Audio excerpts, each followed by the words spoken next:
Hello guys, Tony here from Troy Windows Company. And today we are in Laboratory. As you can see, a very nice place to come with your family, friends, and relax and enjoy yourself. So we are here to do a show with my brother. We are talking about real estate insurance coverage that are there in the market, and we introduce himself so that you know more about it. And if you have any question, make sure you comment below so that we can answer you on the next episode. That's Troy. Welcome, Sam. Thank you, bro. My name is Sam Murai. I work for San Lambero here in Mombasa. But today I come with a few of Sam Murai, the insurance expert. Just to talk and discuss and have a good conversation about how you can protect your real estate investments. Thank you.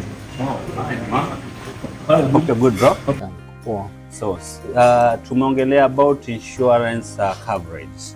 Now I want us to talk about the property valuation. How do you guys come up with the valuation? I know it's a process that we totally don't know about. And what are the things that we're supposed to consider while you guys are doing the valuation? What are the do's and don'ts? Do's and don'ts. Thank you. And risk assessment. I would like you to give us a brief explanation about that. What we should know about as clients that we are coming to buy insurance, you guys. The risk assessment bit is quite complicated when it comes to insurance. But most people in the insurance, or most companies in the insurance industry, have decided to make it simple. For properties that are basically below 25 million,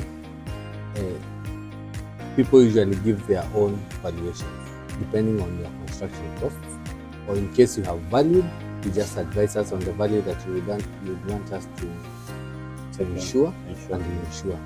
But the funny bit is most people make a mistake and also give us the value of the land.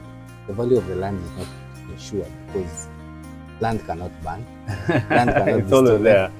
So we usually want to cover the building. The development on the development.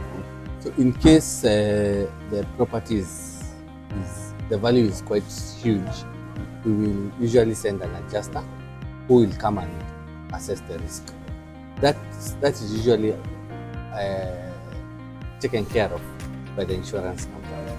So basically, rarely will you pay for the process. But in case your property is complicated. In which way? How do you mean complicated? Now I'm coming to that. In case your property has a number of hazardous structures or hazardous contents, we will be forced now to come and inspect and do the risk assessment. But most of the residential buildings, they are basically normal risks that we really don't have to come and assess. But in case on your proposal form, as you are filling the contract, we find that there are some things that we need to check, we'll basically send an adjuster or an assessor who are usually certified by IRA to come and check. But basically or normally, we don't usually send people to come and assess your building. The assessment happens when there is a claim. Most of the time because of the cost, and we want to make sure that we are giving an affordable product, we usually depend on your utmost good faith. It's a principle in insurance. You should tell us what is there and what we should cover. Oh, nice. So that's all about the property valuation. Yes, that's about the property. But the contents, sometimes we will require valuations and receipts. Yes. And receipts. Yes. For the things that are there For in there. the things What that you have are said, there in the you have house. talked about 25 million and below. Yes. What about development or properties that are now more than 25 million and above? If the building is of first-class construction, first class, I mean it is built by brick and mortar, and the roof is either tiles or iron sheets. Basically, we can take that risk without sending an assessor. But when there is makuti, or the building is made of wood to a large extent, we will need to send an assessor, because as you know, makuti and wood are highly combustible. So we will need to send an assessor to see whether you have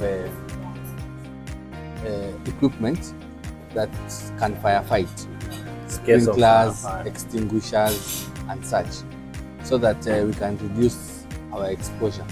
Because in case even your neighbor catches fire and you have makuti, definitely it will burn. If your house is made of wood, definitely if fire comes, it will burn. So we basically prefer buildings of first-class construction. Those ones are less complicated.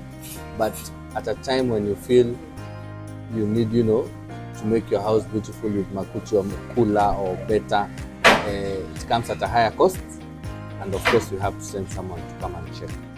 Now the insurance coverage is usually on yes, higher cost. And that cost will come back to the owner. Obvious. So, and another thing I'd like to know about the prices. If my unit is 25 million and below, approximately, how much am I going to pay for it? Or you don't have the calculation? I have the rating that we used. If you can give me a minute. I'm a mathematician, but unfortunately nowadays we are doing a lot of calculator. Kitambo, Mintos, before you were born, you were using logbooks. At Mintos, before it was what? Before you were born, you were using logbooks. We were using logbooks, but now you can use calculator. It will come to around 5,000 shillings. 5,000? Yes. For 25 million? Oh, for 25 million? Yeah. Oh, sorry. Sorry. It seems this calculator is not giving me the correct amount.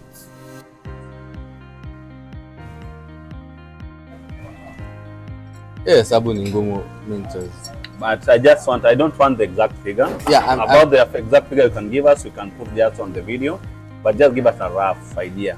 How much can it cost? Not the exact figure. You give us after the video. Around 30,000. 30,000. Yes. That's per year? That's annual. Annually? Yes. Renewable annually? Yeah, renewable annually. Oh, yes. Nice. And have you experienced people losing their properties in the process? They have not. Have you seen such an incident? Can you advise someone to go for insurance? Because there are people, I see a lot of people here with expensive units. All over 30 million to 5, the one that you're talking about, even 5 million. Do you advise them to, it's risky for them not to have insurance? As much as insurance might sound foreign, insurance is African. Is? African. African. Yes, and it is something that has happened over the years. It's just that people didn't notice it was insurance. The basic principle of insurance is where the calamity or the issues of a few are taken care by the many. So the moment we all insure our properties, we put that thing, the money in a pool. So in case one or two people get issues, that money is used to pay for the other person. So insurance is basically African, because even Harambe, that is African. And basically this is the Harambe that is organized. Now this is organized Harambe. Yes, so yes. I would urge everybody to take care of their finances. And the only way you can take care of your finances is by getting financial security. And insurance is the best thing that ever happened to you guys. Okay, we have our issues. Maybe we don't pay to the expectations of the clients, but I can tell you for free, I would urge everyone, especially people in the middle class, please, I urge you, do insurance. It will sort you big time. Wow. Nice. Thank you, Sam. That was very good for us. I think we have learned a lot from that. And people, hope you're ready to take your insurance. Yeah, so for now, we are done with our second question, and we'll go for the third question after this. But I just want to tell people, make sure you subscribe, like, and comment on our video channel on YouTube. and we'll catch up more. Thank you, guys.